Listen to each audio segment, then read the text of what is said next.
गांव कैसे बने थे, कैसी उसकी रचनाएं, एक गांव से दूसरे गांव की दूरी कितनी हो, गांव अपने आप में कैसे हो, और क्या क्या चीजें उसमें महत्वशाली है गांव में। तो कल मैं इनको ये बता रहा था कि गांव में विज्ञान, आध्यात्म, कला और सामाजिक अर्थशास्त्र, ये चार चीजें दिखाई देती है हमको, जो एक समय था, अब तो नहीं है, पर एक समय ये दिखाई देता है कि विज्ञान भी भरपूर रहा है और आध्यात्म भी रहा है, और उसके बाद कलाओं की बहुत बड़ी भूमिका रही है गांव में।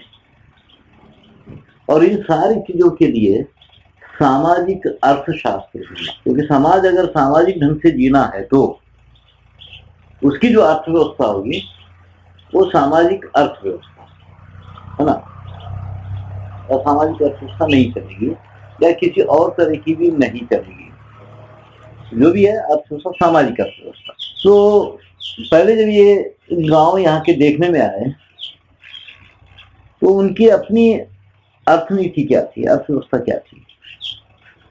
तो हर एक के भीतर सुरक्षा का भाव होना है, जो भी उस गांव में जी रहा है हर एक के अंदर भरपूर सुरक्षा का भाव होना है, और बहुत सारी चीजें ऐसी होना है कि ये नहीं लगे कि किसी को ये ना लगे कि हमारे बिना इसका नहीं चलेगा या उसके बिना किसी का नहीं चलेगा, ये भाव भी नहीं आना है। तो हमारे पास में धन से ऋणी किसी को नहीं बनाया गया, गांव में भाव से ऋणी होता था हर आदमी, तो धन से ऋणी कैसे नहीं रखा गया किसी को। तो अब यहाँ अब जैसे कल मैं बताया कि एक गांव में कम से कम 360 जाति होती है, तो जातियों की अपने आप में क्या क्या व्यवस्थाएं थी, इनकी अपनी व्यवस्थाएं क्या थी, इसको एक बार समझ लेना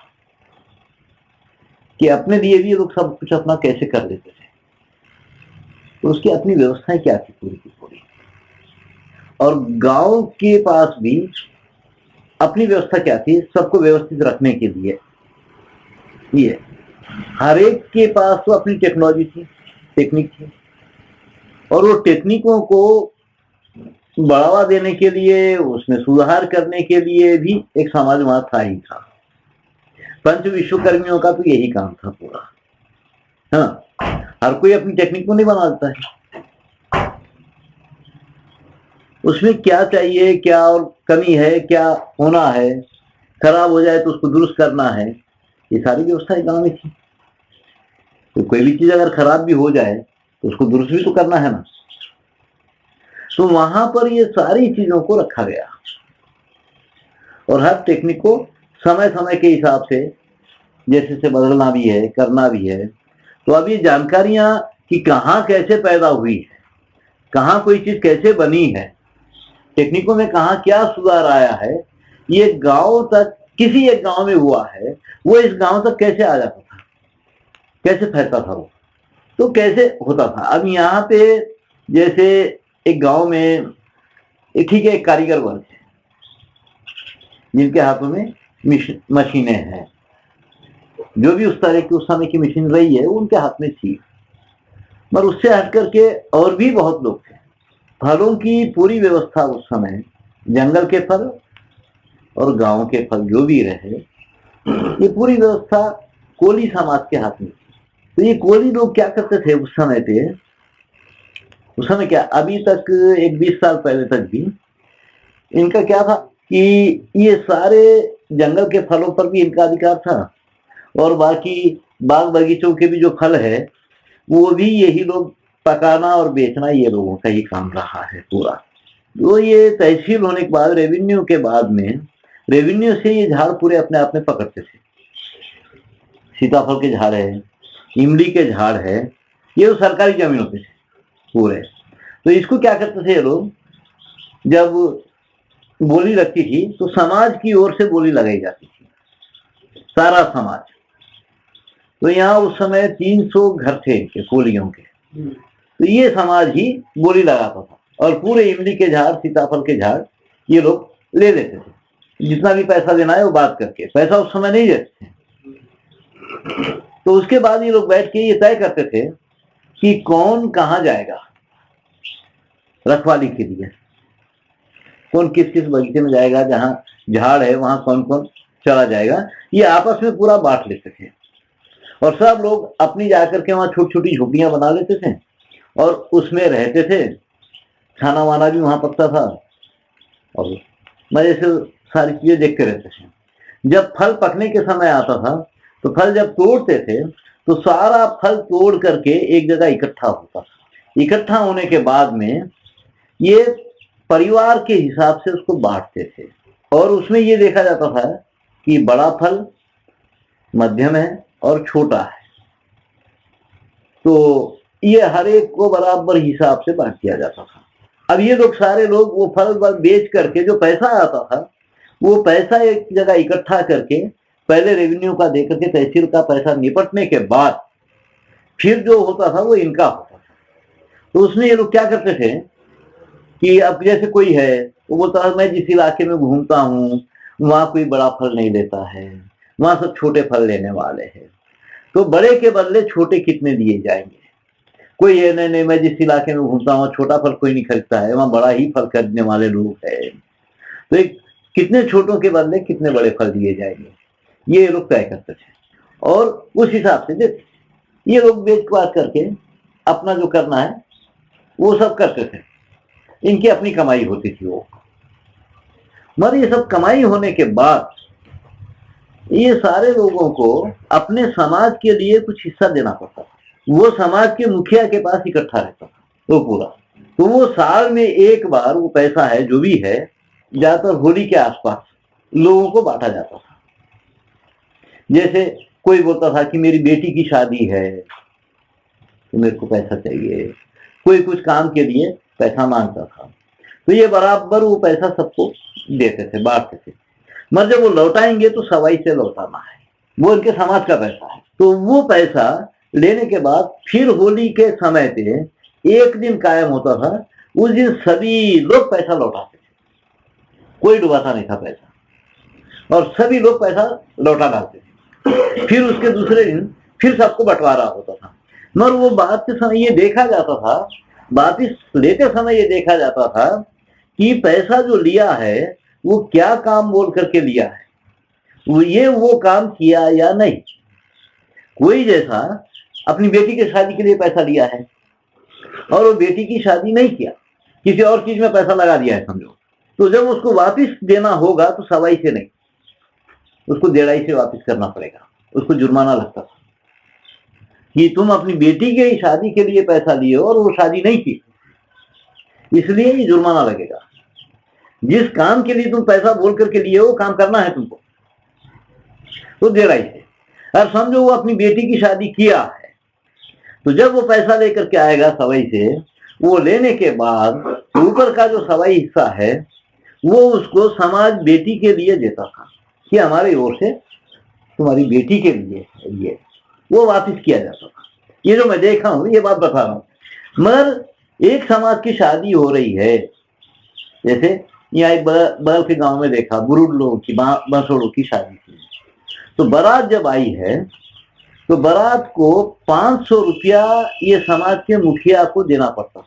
500 रुपए में से ये मुखिया 200 रुपए लड़की के बाप को देता था, 100 रुपया गांव को देता था और 200 रुपया अपने समाज के लिए रखता था। तो हर समाज वाला 3 लोगों को कायम करता था।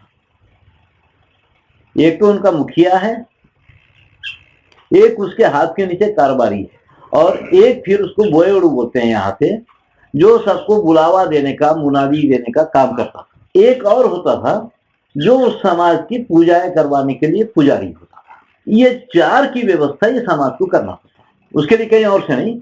और ये जो चुने जाते थे ये सर्वसम्मति से चुने जाते थे, बहुमत से नहीं। समाज बैठ के तय करता था कि ठीक है भाई इस साल कोई बोलता मैं मुखिया नहीं रहना चाहता, अभी अब नहीं होगा मेरे से, नए को बनाना है तो कैसे बनाना है, तो वो सब मिलकर के कुछ चुनते थे नए को बनाना है। मगर एक जो इनका बहुत जबरदस्त मुखिया होता था, जो सरपंच जिसको बोला जाए या पटेल बोला जाए, तो पटेल काफी लंबे लंबे समय के लिए कायम रहे हैं। तो जब पटेल बनाया जाता था, किसी को सरपंच बनाया जाता, तो वो सर्वसम्मति से उसको चुना जाता था, मगर इस गांव में ही चुन लेने से नहीं होता उसका। तो आसपास के 12 गांवों को बुलावा जाता था। 12 गांव के जो पटेल है, उस समाज के मुखिया है, वो सब इकट्ठा होकर के इस मुखिया को पगड़ी बांधते थे। ये 12 गांव के पटेलों की मान्यता इसको मिलना है, तो वो इसको पगड़ी बांधते थे। ये कार्यक्रम कुछ साल पहले मैं देखा हूं, ऐसा 30 गांव के पटेल आए थे कभी नायक चुनने के लिए, मुखिया चुनने के लिए, तो वो इसको पगड़ी बांधते थे। तो ये उस 12 गांव की पंचायतों में हिस्सा लेने का हकदार हो जाता था। 12 गांव के भीतर कुछ भी हो रहा है तो वो करने के लिए, अपने समाज में कुछ भी करने के लिए इसको भी बुलावा जाता था, इसको मान्यता मिलती थी। तो 12 गांव के पटेल इसको बुलाते थे। तो ये जो बाकी ये 3 लोग है, 3-4 लोग है, पुजारी भी है और फिर मुनादी देने वाला भी है और कारोबारी भी है, लिखा पढ़ी का काम करने वाला भी है और मुखिया भी है। तो ये इनके पूरा व्यवस्था गांव करना पड़ता था, बहुत कम होता था देना वाना कुछ, इनको ये समाज के लोग ही कर लेते थे पूरा, क्योंकि पंचायतें होती है, वो सारी चीजों की व्यवस्था ये लोग करना। तो इस तरह से आपस में ये सब कर लेते थे। तो हर समाज का आदमी शादी ब्याह में जो गांव का पैसा होता है, जो दिया जाता है, वो पैसा गांव के मुखिया के पास इकट्ठा रहता है, पूरा धान्य या पैसा वैसा कुछ भी हो। तो उस पैसे को लोग क्या करते थे, गांव क्या करता था कि 12 साल में एक बार जब ये देखते थे कि अब हमको गांव के लिए क्या करना है और कुछ नहीं करना है, बहुत धान्य है पास में, तो धान्य या तो कुंभ के मेले में भेज दिया जाता या किसी इलाके के, अपने इलाके के मेलों में। पहले क्या था कि हर गांव में एक मंदिर, हर 10-12 गांव के बीच में एक बड़ा मंदिर होता था, जहाँ मेले होते थे, यात्राएं होती थी, यज्ञ होते थे, वहां बहुत बड़ी संख्या में ये लोग इकट्ठा होते थे। गांव में एक छोटा मंदिर है, मगर कई गांवों के बीच में एक बड़ा मंदिर, हर गांव में मेला नहीं, कई गांव के बीच में बड़ा मंदिर, जहां पे ये सारे कार्यक्रम होते थे और ये आसपास के गांव के लोग आसानी से वहां पहुंच सकते थे। इस तरह से देवालयों का निर्माण भी किया गया है। तो या तो फिर उस देवालय को दे दिया जाता या फिर कुंभ के मेले को भेज दिया जाता, और या जो धन वन जो पड़ा हुआ है उसको ये लोग क्या करते थे कि बस्ती में जितना समाज जी रहा है, जितनी जातियां जी रही है, हर जातियों को ये समान रूप से बांट दिया जाता था कि तुम अपने समाज के लिए जो करना चाहते हो कर लो। वो पैसा हर 12 साल में एक बार होता था। इस तरह से पूरा ये चलता था। फसलें आई है तो भी एक हिस्सा गांव को देना पड़ता था। सबको अनाज बढ़ जाने के बाद वो एक हिस्सा गांव को दिया जाता था। तो वो एक हिस्सा किसके लिए रखा जाता था गांव में? विकलांगों के लिए, विधवाओं के लिए, विद्वानों के लिए, वैद्यों के लिए, वो हिस्सा रखा जाता था पूरा, कि वो उन पे खर्च किया जाता था। गांव में कोई विद्वान है, कोई संगीतकार है बैठा हुआ है, या कोई साहित्य की रचना कर रहा है, महाभारत की रचना कर रहा है, तो उसकी व्यवस्था गांव से होती है। गांव में कोई बहुत विद्वान पंडित आ गया है, उसका प्रवचन करवाना है या उसके कुछ करवाना है, तो गांव की ओर से उसको दिया जाता था, समाज की ओर से, गांव की ओर से उसकी व्यवस्था होती। तो वो, और उसके बाद वैद्यों के लिए, कोई सांप सपेरा है, सांप पकड़ने वाला है, तो ये जो वैद्य लोग होते हैं इनकी बड़ी पाबंदियां थी, क्योंकि जैसे सपेरा है, वो खाना खाने बैठा है और एक निवाला मुंह में डाला और फटाक से खबर आ गई कि उसको सांप काटा है, तो इसको ये दूसरा निवाला मुंह में नहीं डाल सकता, उसका नियम था। उसी टाइम पे उसको उठ जाना, उठ जाता था और चलते बनता था। तो वैद्यों के पूरे ऐसे नियम थे कि वो किसी भी पल तैयार रहना। कई बार सारा सारा दिन लग जाता था, तो इसका जीना कैसा है? तो इसकी व्यवस्था गांव से हो। विकलांगों की तो करना ही है, फिर बुजुर्ग विधवाएं हैं, कोई नहीं है, फिर उसका भी गांव की ओर से ही होता था पोषण। और फिर विद्वानों का भी है, और फिर अतिथियों की व्यवस्था भी है। गांव में आते हैं लोग, यात्री लोग आते हैं, तो ये गांव वाले क्या करते थे, यहाँ धानोरा करके गांव, तो ये लोग कोई भी आया गांव में आया तो पटेल के ओर से उसका भोजन होता था, गांव का भोजन हो समझो। जो भी आया है 1-2 दिन तक की उसकी व्यवस्था करते, या वो आगे चले जा रहा है या रुकना है तो किस काम से रुकना है, फिर उस काम के लिए उसकी क्या व्यवस्था करना है, मगर उसके 2 दिन के भोजन की व्यवस्था ये लोग कर लेते। अभी जब पैदल चलते थे लोग खूब, तो हिंदुस्तान में अन्न बेचना पाप रहा, या अन्न कोई नहीं बेचा। जिस दिन हिंदुस्तान में अन्न बिका उसी दिन यहाँ की सभ्यता खत्म हो गई, यहाँ अन्न बेचना पाप रहा। तो अब जैसे यात्री लोग तो निकलते रहते हैं, तो जो यात्राओं पर निकलते थे तीर्थ यात्रा पर, वो कितना खाना अपने साथ में लेके निकलते होंगे। पहले एक टाइम की रोटी लेके भी नहीं निकलते थे, क्योंकि 20 किलोमीटर चलते थे। 20 किलोमीटर में तो उनके रिश्तेदार रहते थे, गए किसी रिश्तेदार के घर में घुस गए, बस चलो। तो अब जैसे से आगे जाते थे, यहाँ भीमसेरी एक गांव था, तो भीमसेरी गांव में क्या था कि 2-3 बजे के आसपास यात्री लोग आकर के गांव के बीच एक झाड़ था, चबूतरे पर बैठ जाते थे। तो गांव का कोतवाल आकर के रोज नामचा लिखता था, खाता कि कहाँ से आ रहे हो, कहाँ जा रहे हो, और कौन सी जाति के लोग हैं। इसमें हर एक की जाति भी वो लिखता था। उसके बाद लिखने के बाद में वो ये करता था कि ठीक है, तुम उस घर में खाना खाने जाओ, तुम उस घर में जाओ, तुम उस घर में जाओ। हर जाति वाले को उनकी जाति वालों के घर पर भिजवा। और गांव में जो समाज जी रहा है, हर समाज का, हर जाति का ये नियम था कि रोज एक अतिथि को खाना खिलाना है। वो अपने से नंबर बांट देते थे कि सोमवार को कौन, मंगलवार को कौन, जिसका वो दिन रहेगा, जो भी जितने भी अतिथि आए उसके घर में चले जाते थे, वहां खाना खाए, रात वहां सोए। अपने ही समाज के लोग होते थे, तो बहुत बातें होती थी कि किस गांव में क्या क्या परिवर्तन हुआ है, क्या क्या टेक्नोलॉजी में परिवर्तन आया है, क्या क्या नई चीज पैदा हुई है।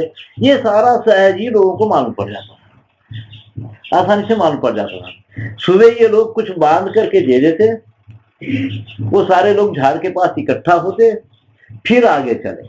और उनका चलना 20 किलोमीटर से ज्यादा नहीं, 18-20 किलोमीटर चलते।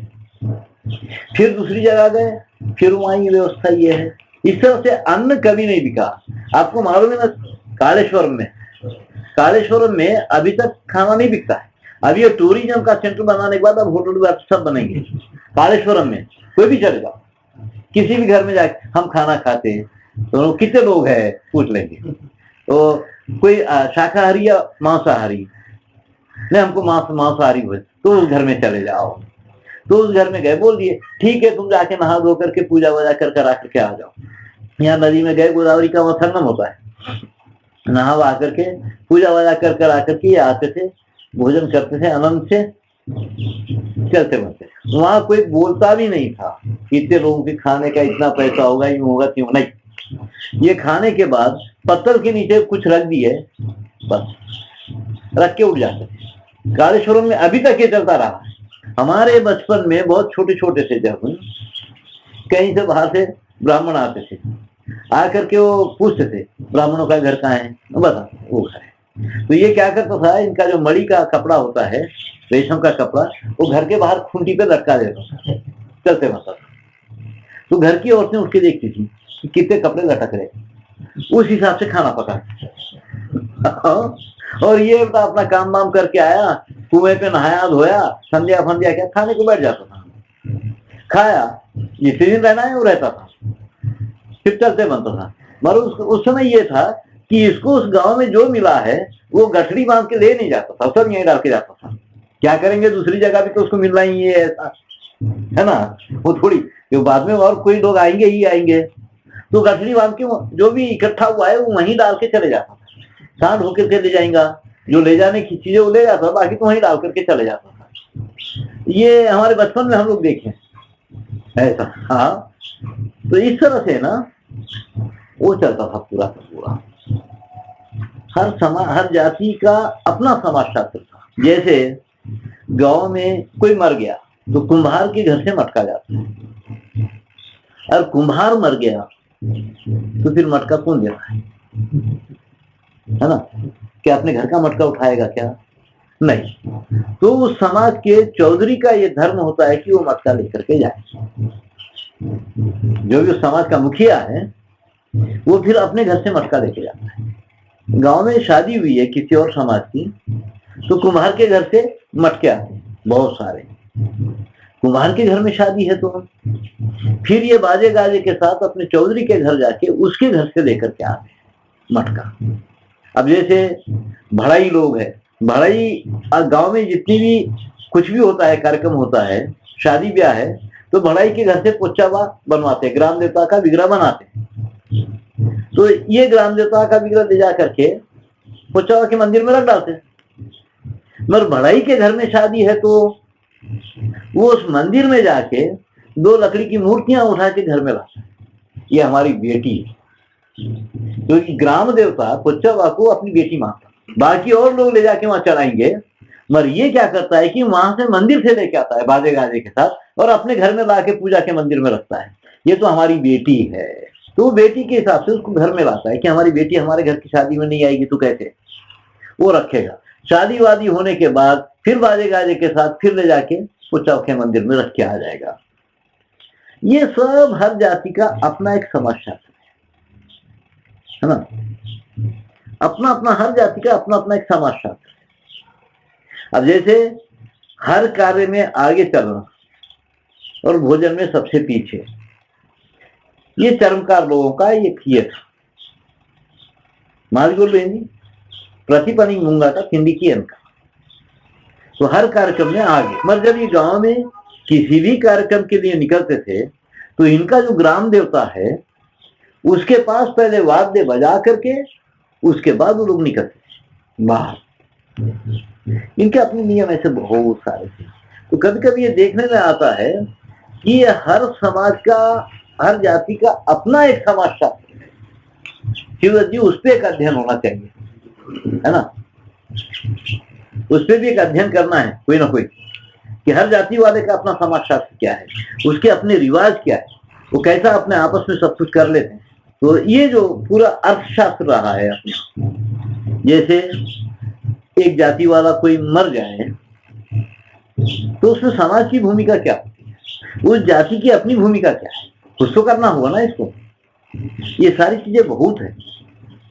तो ये सारी चीजों की वजह से हर जाति में, हर समाज में लोग अपने आप को बहुत सुरक्षित मानते थे। हर तरह का सुरक्षा का भाव उनको मिलता था। और गांव की का धन अपना था, जातियों का धन अपना। तो गांव का अपना पैसा बहुत होता था, काफी व्यवस्थाएं करने के लिए। जैसे बताया मैं, 3-4 वैद्यों की है, उसकी इसके, इससे हटके और भी बहुत सारी है। क्योंकि अब यहाँ पे तो ये तो ठीक है कि ये कारीगर वर्ग है पूरा, मगर इनका हिसाब किताब रखना है, इनका इतिहास रखना है, इनका समाजशास्त्र रखना है, ये कौन रखे? तो उसके लिए अलग अलग बहुत जातियां बनी हुई। जैसे हर जाति का जाति पुराण बोलने वाली एक जाति है, और इस जाति वालों का धर्म होता है कि ये उसका पोषण करे। वो समाज में किसी और से कुछ नहीं खाएगा, वो इनसे ही उसका पोषण चलता है, उसका पोषण यही लोग करना है। और ये लोग जब आते थे गांव में, अपने अपनी जाति का जाति पुराण बोलने वाले लोग, वो उन्हीं के वहां ठहरते थे, उन्हीं के वहां से भोजन की व्यवस्था होना है। और जब ये लोग पूरा हिसाब किताब वगैरह सब जाति पुराण में सुनाते थे कि ये दुनिया कैसे बनी और दुनिया में कौन कौन कैसे बना, और फिर उसमें हमारी जाति कैसे पैदा हुई, और इस जाति का समाज में क्या भूमिका है, क्या इनके काम है, क्या भूमिका है, और क्या संबंध है और जातियों के साथ में, ये सब जाति पुराण में आता है। और इनके अपने काम क्या है। तो ये जाति पुराण बताने के बाद ये जो समाज में जितने लोग हैं उनकी जाति के, ये लोग अपने साल की जो कमाई है उसका एक हिस्सा था, कुछ परसेंटेज था, उसको तेगम बोलते हैं, यहाँ पे तेगम बोलते हैं। तो ये वो हिस्सा उसका उसको देना है, उसको भिक्षा नहीं, हिस्सा, उनको अपनी कमाई का हिस्सा देना पड़ता है। तो वो लेकर के वो लोग पूरे खाते वाते लिख करके रिकॉर्ड की कितने परिवार में कौन मर गया है, कौन पैदा हुआ है, कौन किधर चला गया है, ये सब उनके पास। तो उनके वो लोग एक बार आने के बाद ये अच्छे से पता चल जाता कि किस गोत्र के लोग कौन से गांव में है। शादी ब्याह ये बहुत आसानी से होता था। और दूसरा, पूरी न्याय व्यवस्था उनके हाथ में रहती थी। हर समाज का, हर जाति की न्याय व्यवस्था उनके पास ही थी। इनका न्याय कोई और करने के लिए नहीं जाता था, किसी और के पास जाके ये अपना न्याय नहीं मांगते थे। तो ये जाति में कुछ समस्या हुई है, पंचायत पड़ गई है, उसका फैसला वो करते थे। और कोई उद्दंड है, वो नहीं मान रहा है, अपने समाज के नियमों को नहीं मान रहा है और मानने के लिए तैयार नहीं है, तो उसको फिर गांव की पंचायत में खड़ा करते थे। गांव का मुखिया फिर उसका फैसला करता था कि इसको गांव में रखना है या नहीं रखना है। वो ये लोग नहीं कर सकते, ये लोग को फैसला नहीं कर, वो गांव करता है। फिर पहले ये समझाते थे, इसकी पंचायत लगती थी, ये फिर भी नहीं मान रहा है, फिर भी नहीं मान रहा है, तो फिर वो गांव की पंचायत, सारे समाज के लोग बैठ करके, भाई तेरी वजह से इतनी परेशानी हो रही लोगों को, क्या बोलता था।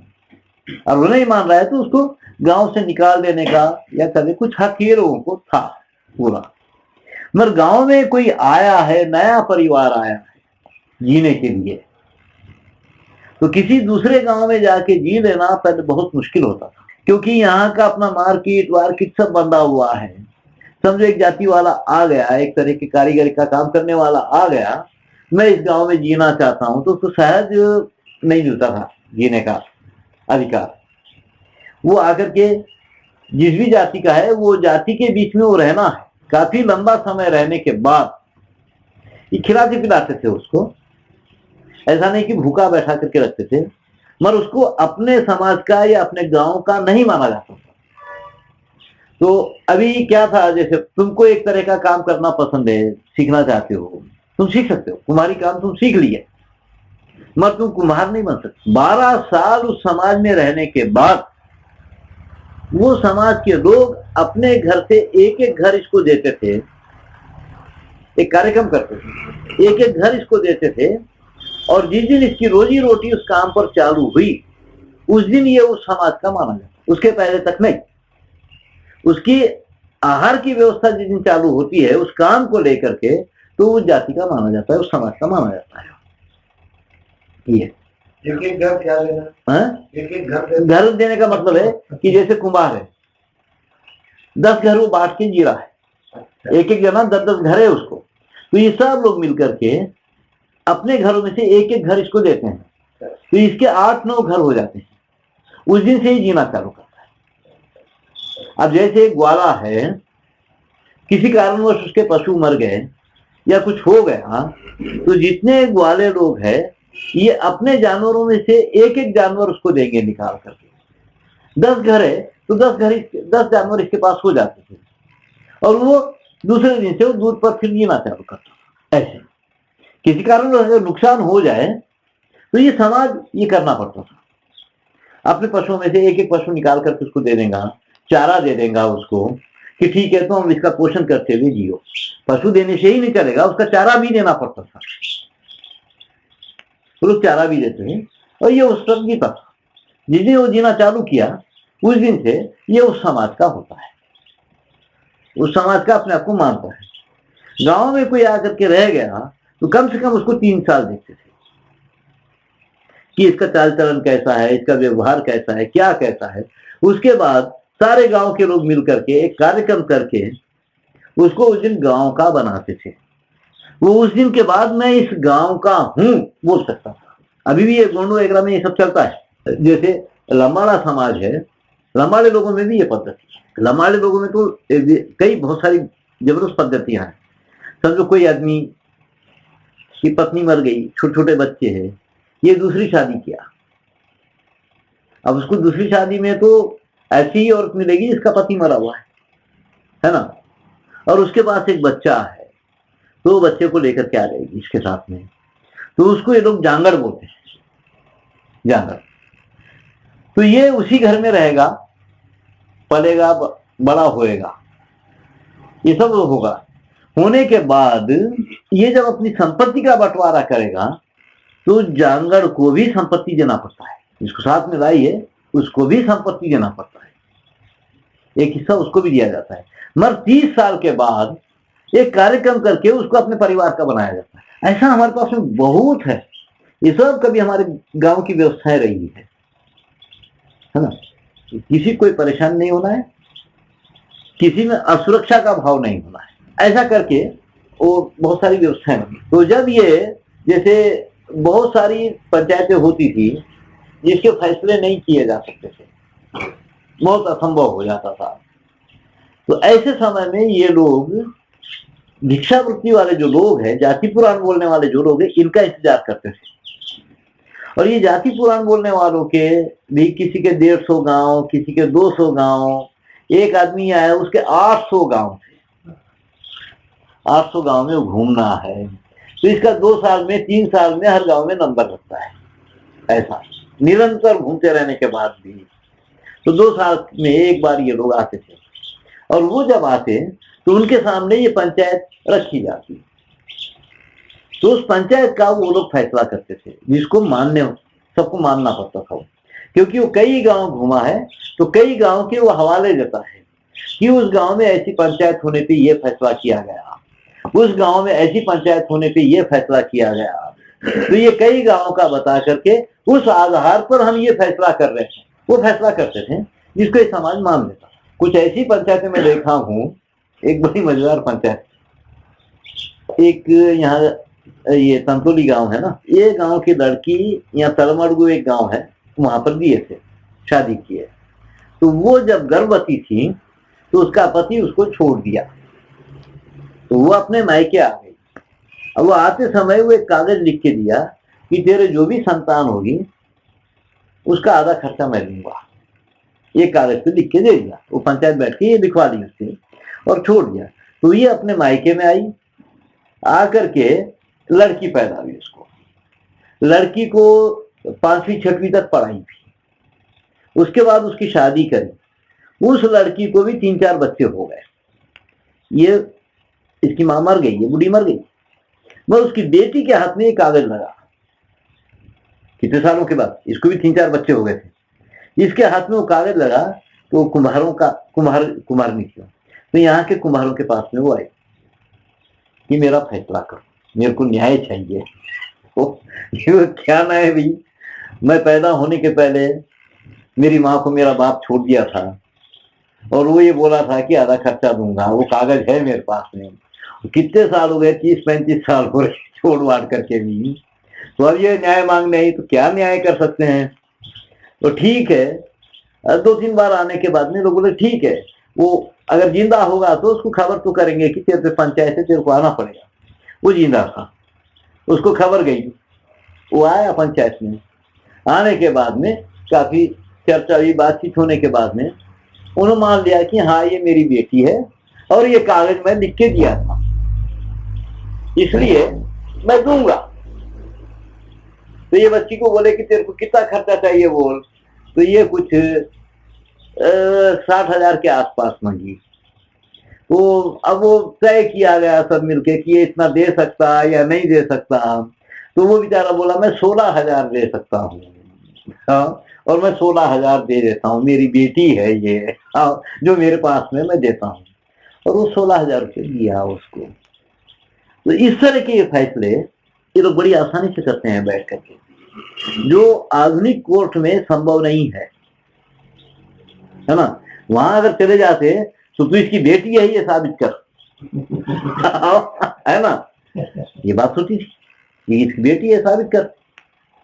एक पंचायत बड़ी अच्छी देखा मैं, मजेदार, कि 2 भाई थे, 4 एकड़ जमीन थी, बाप मर गया, तो बड़ा भाई 4 एकड़ जमीन खेती करते हुए, किसी और के पास नौकर रहते हुए 4 एकड़ खेती करते हुए छोटे भाई को पाला पोसा, बड़ा किया, पढ़ाया। और वो पढ़ने के बाद चपरासी की नौकरी मिली उसको, चपरासी बन गया, उसकी शादी किया। शादी करने के बाद में फिर चलो बांट लेंगे, जिसका उसको कर लेंगे की बात आ गई। जिसका उसको कैसे कर लेंगे, समाज के लोग बोले यार तेरे को दिमाग भी है क्या, क्या बांट लेने के लिए है यहाँ पे, और कैसे बांट लेंगे, तो नहीं भाई बाप की संपत्ति हम बांट लेंगे। तो वो समाज बैठा, पंचायत बैठी, समाज काफी समझाया कि नहीं ऐसा नहीं कर सकते, 4 एकड़ जमीन पे इसके भी 4 बच्चे हैं, क्या खिलाएगा क्या पिलाएगा, 2 एकड़ जमीन मिल जाए तो इसकी गति क्या होना है, तेरे को तो नौकरी मिल गई है। तो ये माना नहीं तो पंचायत एक फैसला करी, ठीक है तेरा बाप मरने के बाद जितने साल ये तेरा पोषण किया है, तेरे को पढ़ाया लिखाया है, सब कुछ किया है, उतने साल तक तेरी तनख्वाह भी बटेगी।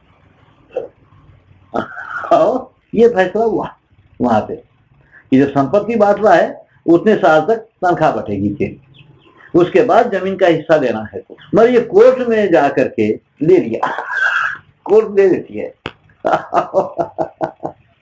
ये कोर्ट दे दिया उसको कि तुम्हारा हक है ले लो। ऐसा समाज में ऐसा नहीं चलता है। समाज में परिस्थितियों को देख करके, हालात देखने के बाद निर्णय दिया जाता है। कोर्ट ऐसा सब कुछ नहीं देखता है, कोर्ट के अपने कानून है उस हिसाब से, मगर समाज ऐसे कभी नहीं कर सकता। समाज हर तरह से देख करके, कर करा करके उसके बाद वो फैसला करेगा, क्योंकि हर एक को हर एक से व्यक्तिगत संबंध होता है, रिश्ता होता है, ये सब कुछ है ना, और हर एक की परिस्थिति सबको मालूम है, हालात सबको मालूम है।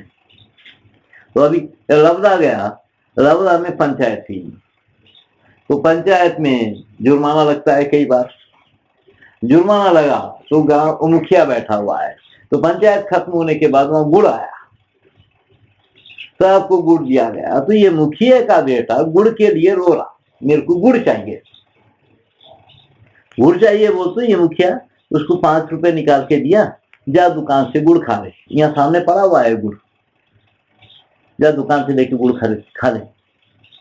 हम बोले कि तुम्हारे सामने गुड़ पड़ा हुआ है अभी और तुम ये गुड़ नहीं दे करके, नहीं ये पंचायत का गुड़ मैं नहीं दे सकता, ये जैसे विषय पे पंचायत चली है, इसका गुड़ खाना उसके लिए अच्छा नहीं है बोलता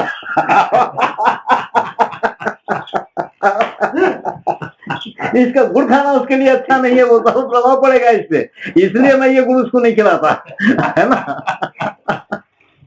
ये जो चीजें हैं ये हमारी अपनी चीज है। तो गांव में ये जो सारा कुछ था, ये पंचायत का पद्धति, ये सब भांति भांति के सारे निर्णय लेना है, पंचायत करना है, ये सब कुछ है। जब एक आदमी अपने परिवार की या अपनी जाति की, अपने समाज की बात नहीं मान रहा है, तो ही वो गांव की पंचायत में खड़ा किया जाता है। वहां नहीं मान रहा है तो फिर जो इस इलाके का सामंत राजा है उसके पास भेज दिया जाता था उसको, जा वहां जाके तेरा फैसला होगा। अभी गांव में नहीं, उसके पास वो राजा उसका फैसला करता था क्या करना है क्या नहीं करना है। एक गांव का अधिकारी ग्रामाधिकारी, 20 गांव का अधिकारी नायक होता है, और 100 गांव का अधिकारी सामंत है, 1000 गांव का अधिकारी राजा होता है, 10,000 गांव का अधिकारी महाराजा, और 1 लाख गांव का अधिकारी सम्राट होता है। तो उस व्यवस्था में ये राजाओं के बीच में भी ऐसे ही होता था। आखिर में फैसला सम्राट के पास होता था, आपस में लड़ मर नहीं सकते थे ये लोग, आखिरी फैसला सम्राट के पास, एक के बाद ऐसा जा करके। तो इस तरह से ना गांव की काफी व्यवस्थाएं रुकी है, गांव की गड़ियां बनना है, गांव की सुरक्षा है, सड़कें हैं, कैसे कैसे बनना है सड़कें, साधन है, साधनों के ऊपर काफी सोचा गया था कि साधन कैसे होना है, क्या होना है। तो सबसे बड़ा अपने पास में अभी जो खतरनाक जो हुआ है वो ट्रांसपोर्टिंग का सिस्टम हुआ है। तो ये उस समय भी ट्रांसपोर्टिंग कैसे, उस समय के वैज्ञानिक और वो इंजीनियर क्या किए थे कि जो भी काम कर रहा है उसके लिए उसका साधन बना के दिए, साधनों पे कब्जा नहीं किए, उसके लिए उसका साधन बना करके दिए थे। अब जब पत्थर फोड़ने वाला है, वड्डर है, तो उसके लिए क्या क्या चाहिए वो उसका हथौड़े से लेकर के सब डिजाइन अलग होता है, और पत्थर ढोने की बैलगाड़ी भी उसकी अलग है। वड्डरों की बैलगाड़ी देखना, ये जो चाक है ये वड्डरों की गाड़ी का है, बैलगाड़ी का चाक है, ये अलग चाक होता था उनका। और 3 लकड़ी से ही वो गाड़ी बनती थी, उसमें खूंटियां लगी रहती थी, वो सिर्फ पत्थर ढोने के काम की गाड़ी। अब वड्डर है तो उसका पत्थर वो ढोने के लिए उसका साधन उसका होना है। किसान है, कपास ढोना है, कड़वा ढोना है, तो कैसे साधन में ये आसानी से ढो सकता है, वो डिजाइन बना करके उसको देखिए। कुम्हार है, मटके ढोना है, तो उसके लिए कैसी बैलगाड़ी चाहिए, कैसा साधन चाहिए, वो उस डिजाइन करके उसके लिए बना दिए। हर एक का ट्रांसपोर्टिंग का साधन उसके लिए बना करके दे दिए, वो डिजाइन किया और बना करके दे दिए, और वो बड़ी आसानी से ये सारी चीजें ढो लेते थे। अभी आधुनिक काल में जो गड़बड़ हुई है, बदमाशी हुई है, वो यही है, बहुत बड़ी गड़बड़, कि हर एक के साधन ही अपने वश में किए। अभी जैसे कुछ भी ढोने के लिए ट्रैक्टर है ना, ट्रैक्टर क्या ढोने के लिए है? कपास ढोने के लिए है क्या? नहीं है, कपास ढोने के लिए नहीं है। मर पड़ के कपास ढोना पड़ता है। ट्रैक्टर क्या कड़वा ढोने के लिए है क्या? नहीं होता। वो कुछ ढोने के लिए है, मगर क्या ढोने के लिए नहीं है। वो मर पड़ करके अवस्था भोग करके उसमें ढो लो। मगर ट्रांसपोर्टिंग का सिस्टम जब से दूसरे लोगों के हाथ में गया है, ट्रैक्टर बनने के बाद, ये ट्रैक्टर या ऐसा कोई साधन वर्डरों के लिए नहीं बना। और ये आधुनिक के वैज्ञानिक, ये बदमाश, ये सब लोग अगर वर्डरों के लिए पत्थर ढोने का साधन अगर उनको बना करके उनके हाथ में देते तो वो राजा रहता। अच्छा हुआ है ट्रांसपोर्टिंग किसी और के हाथ में गई, जिससे वो पत्थर फोड़ने वाला वर्डर मजदूर बन गया, मजबूर हो गया। ये जाकर के बोलेंगे कि कैसे देता पत्थर, बोल 1 रुपये में दूंगा, 8 आने भी दे दे, और ये उसको ढो करके उसकी सारी कीमत ये लेता है, और ये धीरे धीरे मजदूर बन गया अपने आप में। जब एक वर्डर, जब ट्रांसपोर्टिंग का साधन उसके हाथ में था अपना, तो वो एक मजदूर था, वो एक मालिक था, वो एक राजा था, क्योंकि सारा उसका था। तो इस तरह से ये माल ढोने वाले जो साधन है, ये आज पूरे बदमाशी के हो गए, किसी और के हो गई है। कपास ढोना है, दुनिया भर का पैसा ले लेते हैं, वो साधन उनके लिए बना करके नहीं दिए गए ना, और उनके लिए बना करके देते तो ये लूटते नहीं थे, कोई इनको लूट नहीं सकता। इसलिए ट्रांसपोर्टिंग का जितना पद्धति है, ये बड़ी खतरनाक है। इसको कैसे खत्म करेंगे मालूम नहीं। बहुत खतरनाक है ये। उस समय पे हर एक का साधन उसके लिए था। गांव में एक आध पालकी होती थी, पल्लकी लूटे गला। गांव में ससुराल गई है, गर्भवती लड़की है, उसको वापिस लाना है, इस गांव की बेटी है, तो वो पालकी चले जाती उसको लाने के लिए, किसी के लिए भी, है ना। वो गांव की अपने पूरे गांव की पालकियां होती थी। वो ये नहीं कि इसके लिए होगा उसके लिए होगा, क्या नहीं है। वो बेटी है, गांव की बेटी है, बस जो भी हो उसको लाना है, उसको पालकी में ही लाना है। पालकी में लेकर के आते थे 7वें 8वें महीने में। तो वो जो साधन थे पूरे, वो काफी सोच करके कि कैसे होना है, कौन क्या काम कर रहा है, उसकी टेक्निक कैसे होना है, और उसका साधन कैसे होना, ट्रांसपोर्टिंग का साधन भी उसका अपना कैसे होना चाहिए। ट्रैक्टर में क्या मटके ढो पाएंगे क्या? ट्रकों में मटके ढो, कितनी तकलीफ भोगते हैं ये लोग, क्योंकि वो ट्रैक्टर या वो ट्रक ये मटके ढोने के लिए नहीं बना है, बहुत तकलीफ होती है। और इनके लिए अगर वो साधन बना के क्या जाने का है, सोच सकते हैं ना भाई, जहाँ इतना सब कुछ हो रहा है तो जिसका साधन उसके लिए बना करके दे सकते हैं ना। समझ में आ रहा है ना। ये गांव अपने आप में कितना व्यवस्थित अपने आप को कर लेता था पूरा, उसकी अपनी जो अर्थव्यवस्थाएं थी उसके। अब जो क्या बोलेंगे, आज जैसे बैंक बने हैं, हर गांव अपने अपने बैंक था, उसकी अपनी संपत्ति बहुत होती थी, धन बहुत होता था। अभी जैसे देवालयों का निर्माण है या बहुत सारी चीजें हैं, तो गांव में एक ये पद्धति होती थी कि जब दुनिया में पैदा हुए हैं तो एक झाड़ लगाना है और एक मूर्ति बनवाना है, ये हर एक का एक नियम था। तो वो चाहता था कि मेरी निशानी गांव में रहे, तो एक मूर्ति बनवाना है, एक झाड़ लगाना है। तो हमारे इलाके में क्या है कि शादी के समय एक लकड़ी लगाई जाती, कल्ली गुंजा अंटरीड़ा अंदू कट्टे मुंदू आखिर बैठे टोल आंगन में लगाते थे कि जिसकी शादी हो रही है, जिस घर में शादी हो रही है, एक झाड़ पहले वो लगाना है। तो अंदू था वो ला के लगा दिए तो वो हरा भरा हो जाता था अपने आप में। वो जैसे जैसे हरा भरा हो रहा है तो इसका परिवार हरा भरा होगा ऐसा मानते हैं। तो एक झाड़ लगाना जरूरी होता है। और जिंदगी में अपनी जिंदगी में एक मूर्ति बनवाना, वो जो है कि एक मूर्ति बनाना जरूरी। इसलिए बहुत शिल्पकार लोग एक गांव में रहते थे, आज इसके लिए मूर्ति बन रही है, कल उसके लिए बन रही है, इसके लिए बन रही है, जिंदगी कट जाती। वो बनाया किसी मंदिर में लगा दिया बस।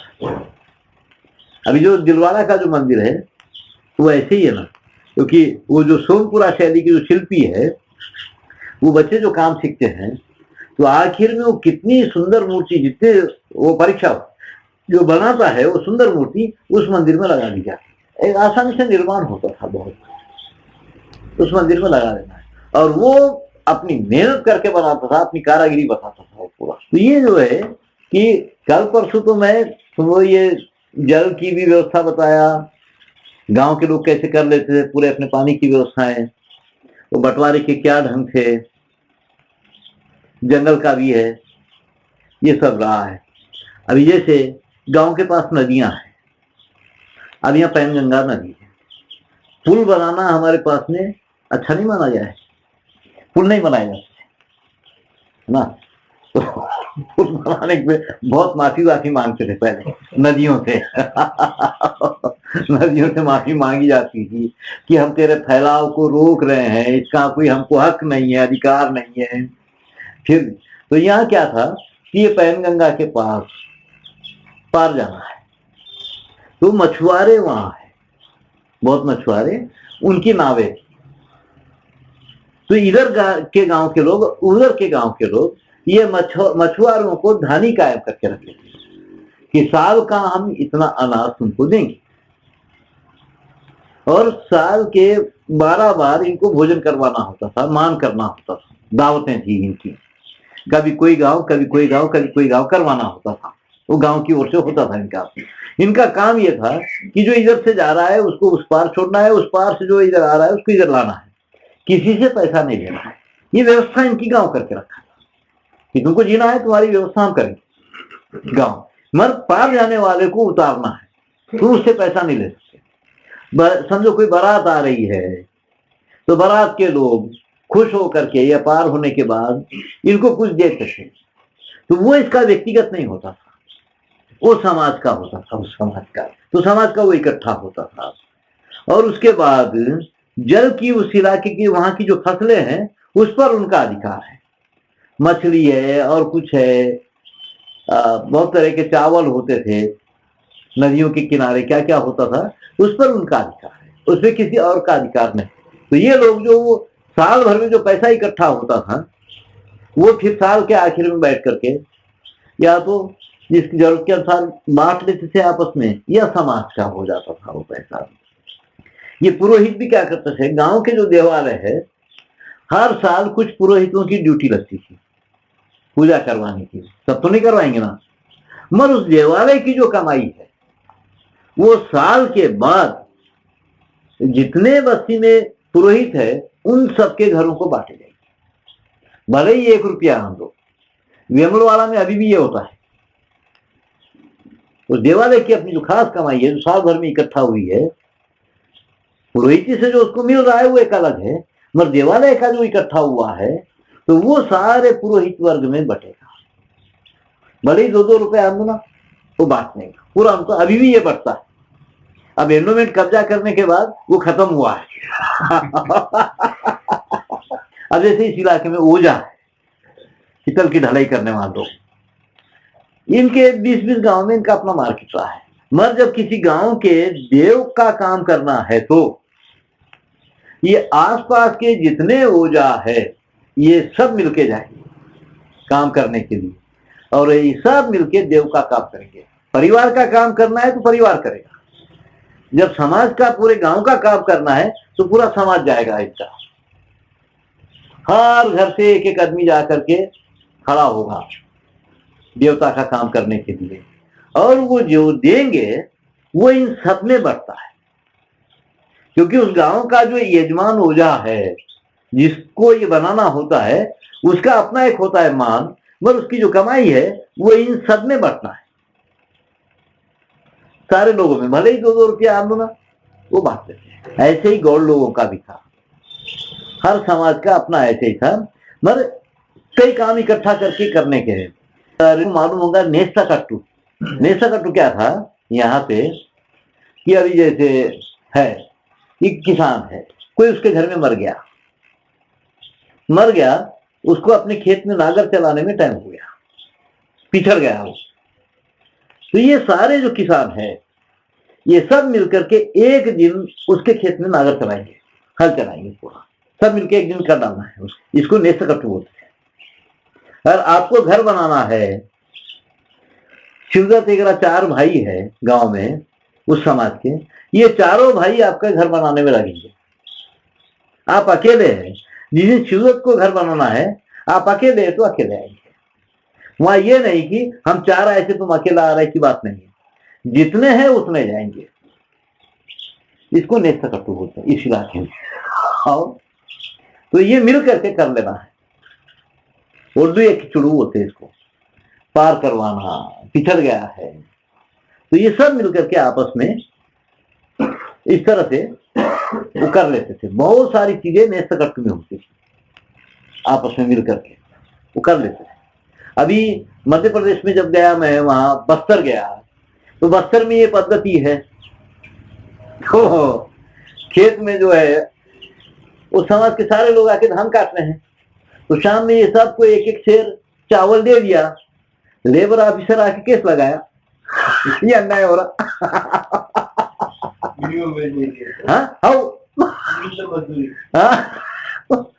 अन्याय हो रहा है, केस लगाया उनके ऊपर। लोग बड़े परेशान कि क्या करें, हम आपस में मिलके करना चाहते तो हमको करने नहीं दे, और करने नहीं दे, ये तो शोषण है, अन्याय है, फुकड़ में काम करवा रहे ऐसा। हम भी जाके करते हैं भाई, वो कुछ नहीं, तुम तो अन्याय कर रहे हो, केस लगाए।